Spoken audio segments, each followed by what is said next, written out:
Who is Jada Blue? So to be honest, that name kind of like, it kind of chose me. Jada is my real name. A lot of people don't believe that, but Blue.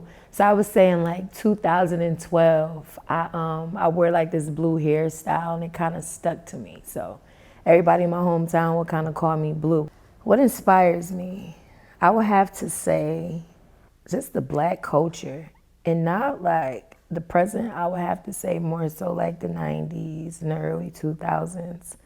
I felt like, well, I feel like that's when like shit was like more authentic. It was more real. Even with like being an artist, I felt like the music back then was more real. It gave you something to feel. It gave you something to relate to. It was like, you know, shit that you can vibe to. It was just more than just a beat. I feel like nowadays music is very much just like catchy beat, and if you can dance to it, and that's it. You got a hit. That, and then just like where I grew up in the projects, and then I moved to the suburbs. So it's like I'm super diverse when it comes to a lot of things. So it's like I had the women in the projects, and then I also had my peers in the suburbs. So it's like, you know, growing up, I was able to take all of that and, you know, kind of basically put it in a pot and make it my own.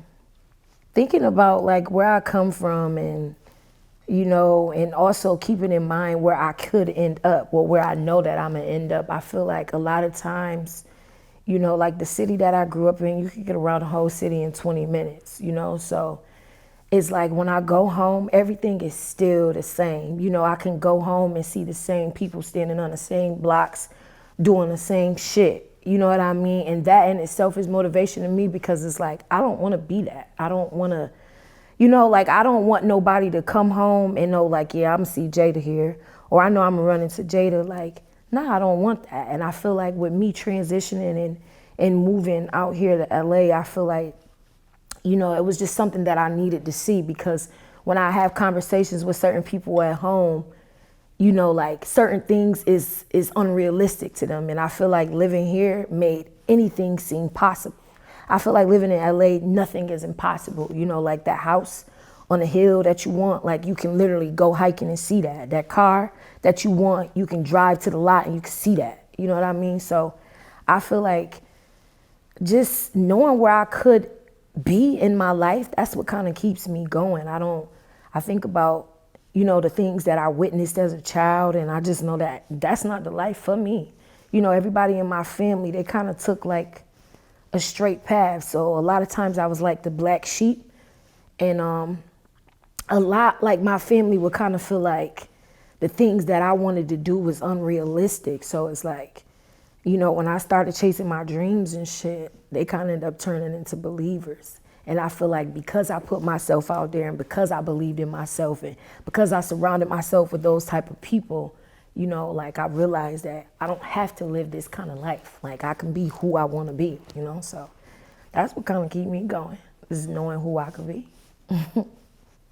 What is something that I wish people knew about me?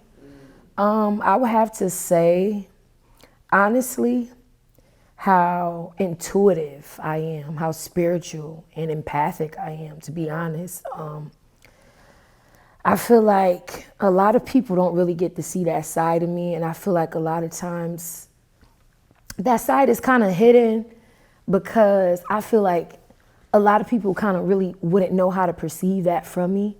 When I go around, like my friends or my family, everybody is used to like, you know, like a good time, smiles, funny, goofy, you know, but like outside of that, like I'm super spiritual, super, super spiritual. I read a lot of spiritual books. One of my favorite books is Many Masters, Many Lives, and it's by Dr. Wise. And I feel like that book really taught me a lot when it came to spirituality and like, you know, the present life, and even more so the afterlife. So even when like, you know, like people that I love or hold close to me pass away, you know, the human thing to do is to mourn, but you know, the spiritual thing for me to know is that like, you know, nobody ever really dies.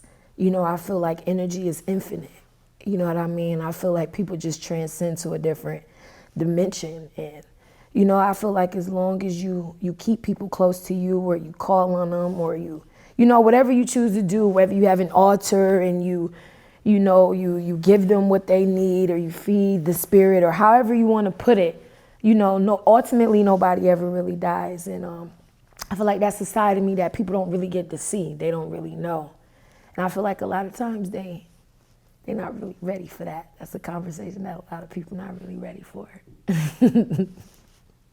Their first impression of me may have been like I was probably like a mean girl, or maybe a bitch. And, you know, I feel like a lot of that comes from, or maybe that I'm stuck up. I feel like a lot of that comes from my presence. You know, I like to dress a certain way, and I feel like that too is part of my self-expression. Like if it's something that I can't say, I'm gonna let my outfit say it for me. You know what I mean? I'm gonna let my hair say it for me. You know what I'm saying? My nails say it for me.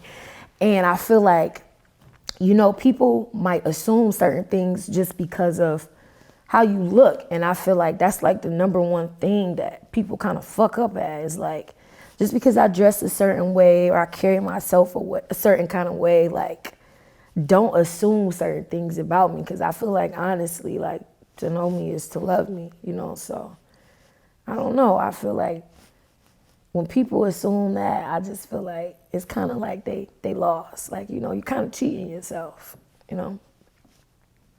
Why do I create? I feel like I create, and again, whether it's in writing or it's in fashion, you know, whether it's hair, whether it's makeup, I feel like that's a part of the story. I feel like we all have a story to tell.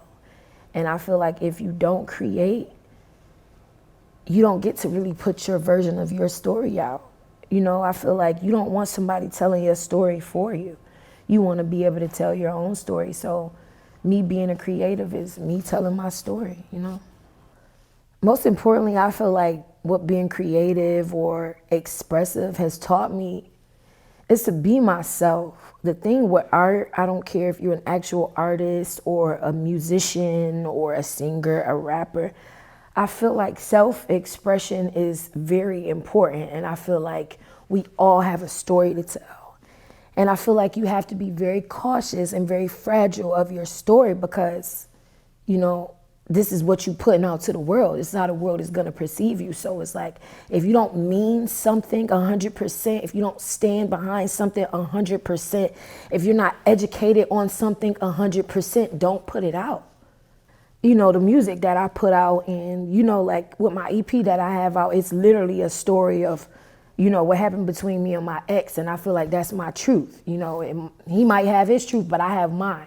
You know what I'm saying? So I just feel like with being creative and being expressive, just always be 1000% yourself, and always be 1000% honest to your viewers and to yourself. Because, I mean, if you're not real with yourself, then I feel like before you tell a lie to anybody, you're lying to yourself.